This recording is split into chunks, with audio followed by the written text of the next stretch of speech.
Hello everyone, तो आ गया हूँ मैं आपके सामने फिर से एक नई रियल इंटरेस्टिंग हॉरर स्टोरी लेकर। और आज की जो हमारी कहानी है, ये कहानी बहुत ही इंटरेस्टिंग और बहुत ही हॉरिफाइंग होने वाली है।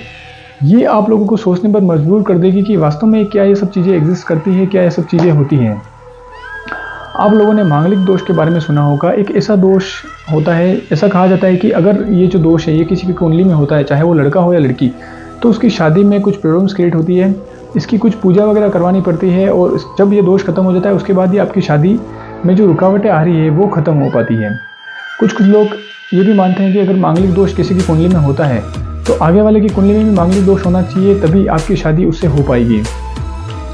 तो ऐसा ही कुछ हुआ आज की हमारी इस कहानी में, जब एक लड़की की कुंडली में मांगलिक दोष होने के कारण उसके घर वाले इस दोष को हटाने के लिए एक पूजा करवाते हैं और एक ऐसी गलती कर बैठते हैं जिसका पछतावा उन्हें ज़िंदगी भर होता है। और शायद उन्हें इस बात का अंदाज़ा नहीं था कि वो कितनी बड़ी गलती कर चुके हैं इस दोष को हटाने के चक्कर में।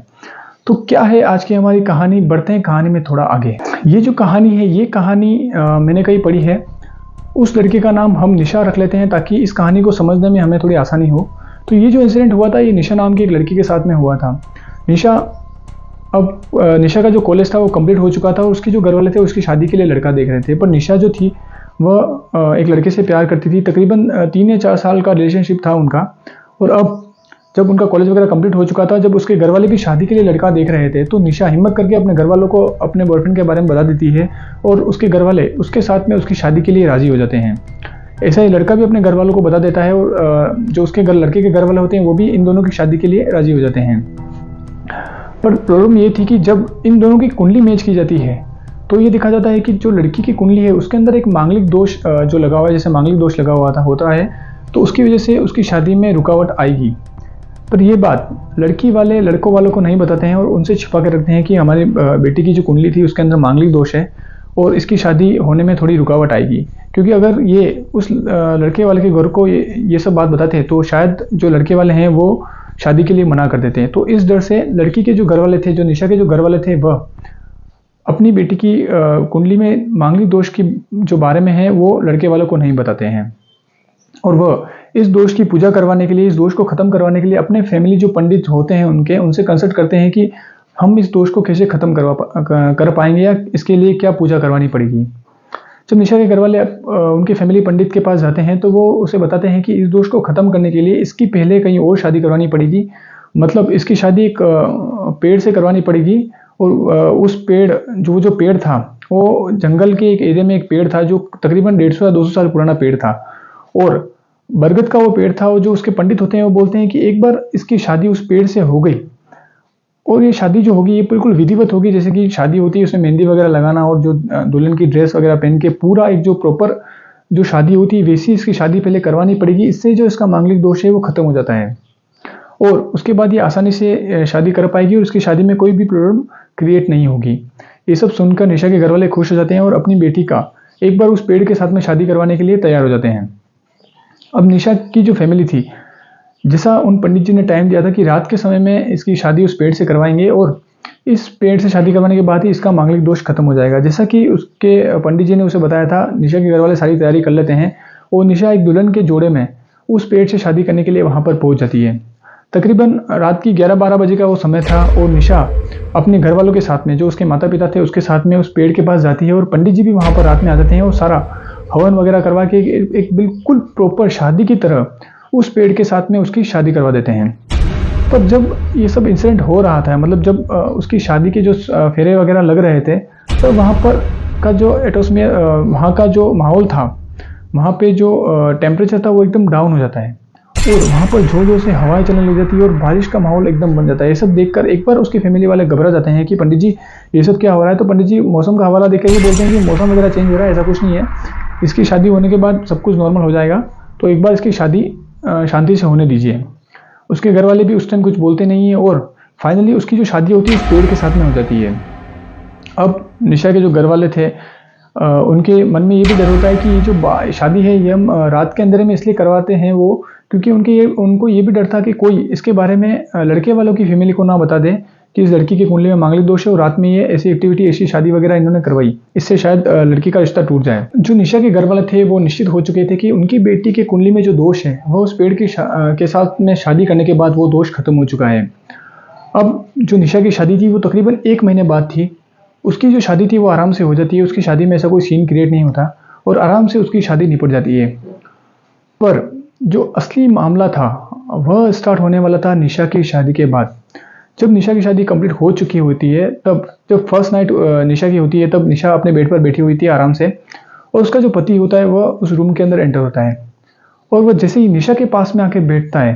वो निशा से बात करने की कोशिश करता है, तभी उसे ऐसा लगता है कि उसके रूम में कोई है और वह उसे कुछ कहना चाहता है। मतलब आप इमेजिन कीजिए, निशा एक बेड के ऊपर बैठी हुई है, जो उसका रूम है वो पूरा डेकोरेट हुआ है, क्योंकि उसकी फर्स्ट नाइट थी तो उसके रूम को पूरा डेकोरेट किया हुआ था, और वह निशा अपने बेड के ऊपर बैठी हुई है। और जैसे ही उसका पति उसके रूम के अंदर एंटर होता है, निशा के पास में आके बैठता है, तो उसे लगता है कि उसके साथ में कोई और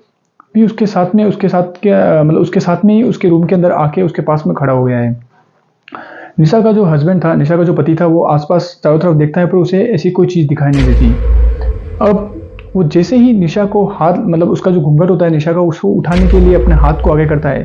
तभी उसे जोर से एक धक्का लगता है, जैसे उसको किसी ने खींच कर लात मारी हो। और वो लात इतनी भयंकर होती है कि वह वहीं पे बेहोश हो जाता है। मतलब उसको लात अपने छाती पे लगती है और वो उसी बेड से नीचे गिर जाता है और वहीं पर बेहोश हो जाता है। ये सब देखकर निशा एकदम अपने बेड से खड़ी हो जाती है और वह अपने पति के पास में जाती है और जोर से चिल्लाने लग जाती है और रोने लग जाती है कि आपको क्या हो गया है,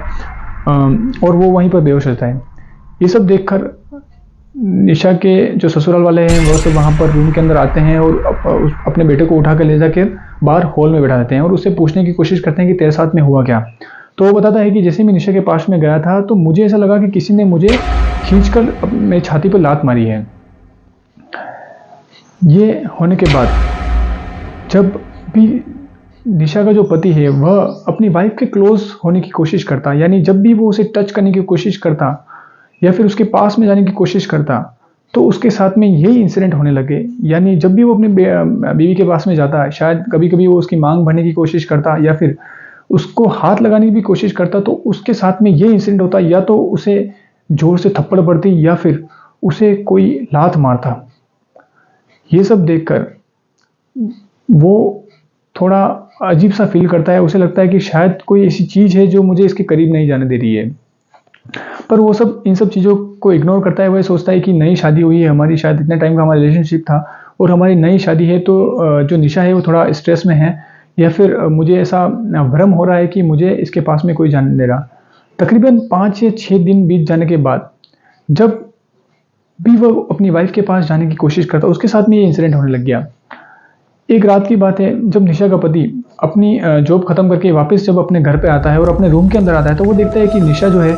वह एक कांच के सामने बैठी हुई है और अपने बालों को बना रही है। उसका पति वापस निशा के पास में जाता है और उससे बात करने की कोशिश करता है कि निशा, जब से हमारी शादी हुई है तब से तुम्हारा जो बिहेवियर है वो बिल्कुल चेंज हो चुका है। जब अपन 4 साल से अपन रिलेशनशिप में थे तो अपने साथ में ऐसी कोई प्रॉब्लम हुई नहीं, पर जब से अपनी शादी हुई है उसके बाद तुम कुछ अजीब बिहेव कर रही हो। ये सब बात वह अपनी बीवी से बोल रहा था, पर निशा उसकी तरफ मुड़ के नहीं देखती और बिल्कुल अपने आप को कांच के अंदर ही देख रही होती है और अपने बालों को बना रही होती है। जब निशा का पति इससे बात करते करते उसके कंधे पर हाथ रखता है, तो निशा एकदम से घूमकर उसकी गर्दन पकड़ लेती है और उसे उस गर्दन पकड़ के उसे हाथ से ऐसे उठा लेती है और उसका गला दबाने की कोशिश करती है। ये सब देखकर उसका जो पति होता है वो बिल्कुल डर जाता है और बिल्कुल सहम से उसे छोड़ने की गुजारिश करता है कि मुझे छोड़ दो, तुम्हें क्या हो गया निशा, क्या हो गया, ऐसा करके वो रिएक्ट करता है और निशा उसे जोर से बेड की तरफ फेंकती है और उसका जो पति होता है बिल्कुल बेड के जाके टकराता है और उसके सिर में एक भयंकर चोट लगती है और वो वहीं पर बेहोश हो जाता है। ये सब आवाज़ सुनकर जो उस लड़की की माँ थी वो उस रूम के अंदर एंटर होती है, तो वो देखती है कि उसका जो बेटा है वह पलंग के पास में पड़ा हुआ है और उसके माथे से खून निकल रहा है और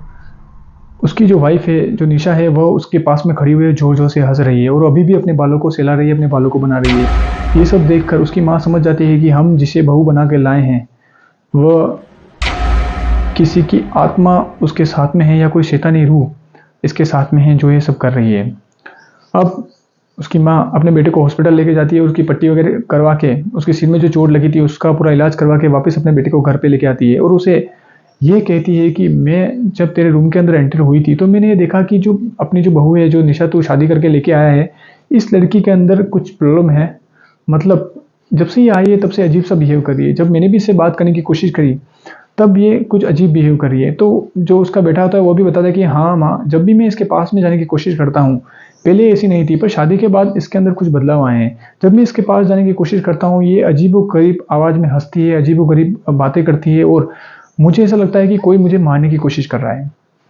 ये सब देखकर उसकी माँ समझ जाती है और वापस उनके जो पंडित होते हैं उसको कॉल करती है, जिन्होंने इन दोनों की शादी करवाई थी।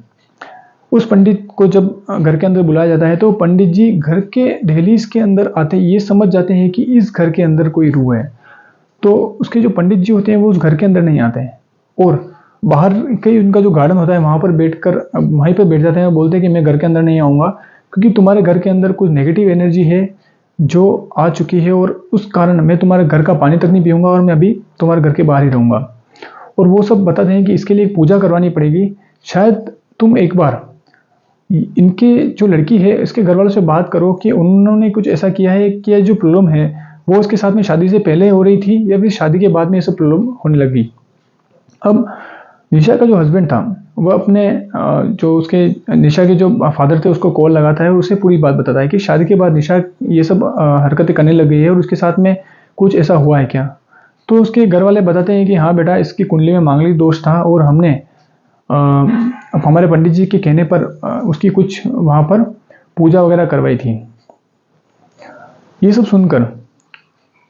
जो उसका पति होता है उसे थोड़ा शक होता है, क्योंकि निशा अक्सर किसी पेड़ के बारे में बात किया करती थी। उसने जब भी वो निशा के करीब जाता तो वो किसी पेड़ के बारे में बात किया करती थी। कभी कभी वो अपने घर से गायब भी हो जाती थी और वह कभी कभी रात रात भर अपने घर से गायब रहती थी। तो जो उसका जो हस्बैंड था वो समझ जाता है कि ये जो इंसिडेंट है ये इंसिडेंट शायद उस पेड़ की वजह से हो रहा है। और वो जो बात है वो अपने पंडित जी को पूरी बात बताता है कि निशा की शादी से पहले उसके घर वालों ने इसकी शादी एक पेड़ से करवाई थी और उसके बाद में इसके साथ में ये सब इंसिडेंट होने लग गए। ये सब देखकर उसके जो पंडित जी होते हैं वो बोलते हैं कि तुम एक काम करो, मुझे उस पेड़ के पास में लेके जाओ जहाँ पर इसकी शादी इसके घर वालों ने कराई है। निशा का हस्बैंड उसके जो फादर होते हैं उससे उस पेड़ का जो जहाँ पर वो पेड़ था, जिस जंगल के अंदर वो पेड़ था, वहाँ का एड्रेस ले लेते हैं और उसका जो हस्बैंड और उसके पंडित जी दोनों उस पेड़ के पास में जाते हैं। और जैसे ही पंडित जी उस पेड़ के पास में जाते हैं वो समझ जाते हैं कि इस पेड़ के ऊपर या इस पेड़ के साथ में कोई एंटिटी है, कोई भूत प्रेत जो इस पेड़ के ऊपर रहता है। और जब इस लड़की की शादी इस पेड़ के साथ में करवाई गई थी तब उस आत्मा ने भी इसके साथ में फेरे ले लिए। यानी जब उस निशा की शादी उस पेड़ से हो रही थी तो उस पेड़ पर रहने वाला वो जो बरगद का पेड़ था उसके ऊपर जो आत्मा थी उसने भी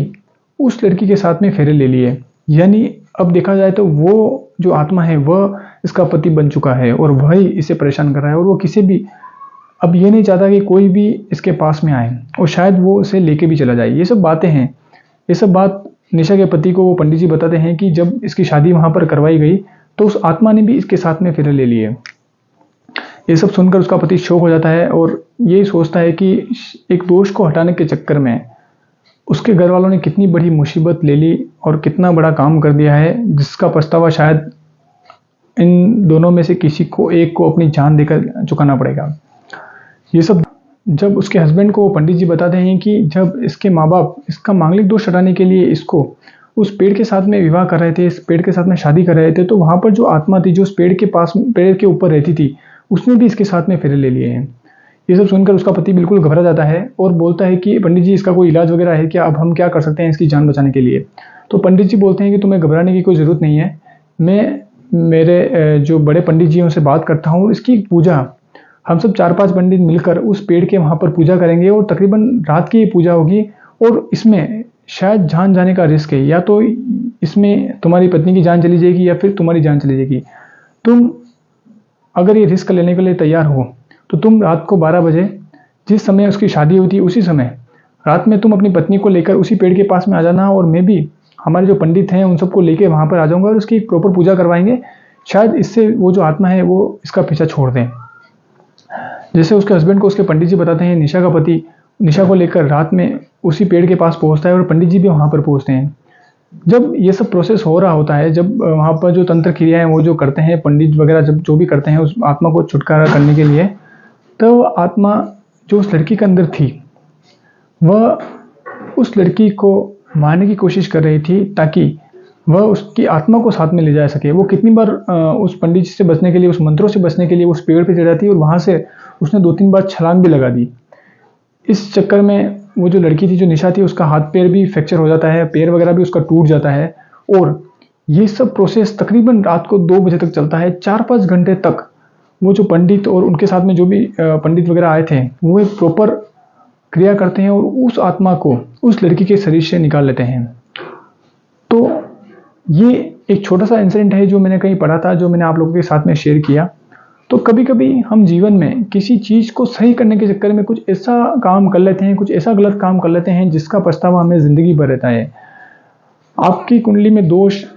वगैरह जो भी लगे हुए होते हैं, अगर आप इन सबको चीज़ों को हटाना चाहते हैं तो एक प्रॉपर गाइडेंस के साथ, एक प्रॉपर पंडित की गाइडेंस के साथ अगर ये क्रियाएं की जाती है तो आपको इन सब चीज़ों का भुगतान नहीं करना पड़ता, आप इन सब चीज़ों को फेस नहीं करना पड़ता। अगर उस दिन निशा के जो पंडित जी थे जिन्होंने इस विधि को वहाँ पर किया था, शायद उन्होंने इस विधि को प्रॉपर तरीके से नहीं किया, तभी वो जो एंटिटी थी वो उसके साथ में लैच हो गई। तो ऐसा कहा जाता है कि जो अधूरा ज्ञान होता है, जो अधूरा ज्ञान जो होता है वो मोस्ट डेंजरस होता है। अगर आप अधूरे ज्ञान के साथ में कुछ भी कार्य करते हैं तो वह आपको आगे तकलीफ दे सकता है। आई होप मेरी जो कहानी है, ये कहानी आप लोगों को पसंद आई होगी। और ऐसी इंटरेस्टिंग स्टोरी सुनने के लिए आप इस चैनल को सब्सक्राइब कीजिए, शेयर कीजिए, लाइक कीजिए। Thanks for watching, thanks for listening. और ऐसी इंटरेस्टिंग स्टोरी मैं आप लोगों के लिए लेके आऊँगा।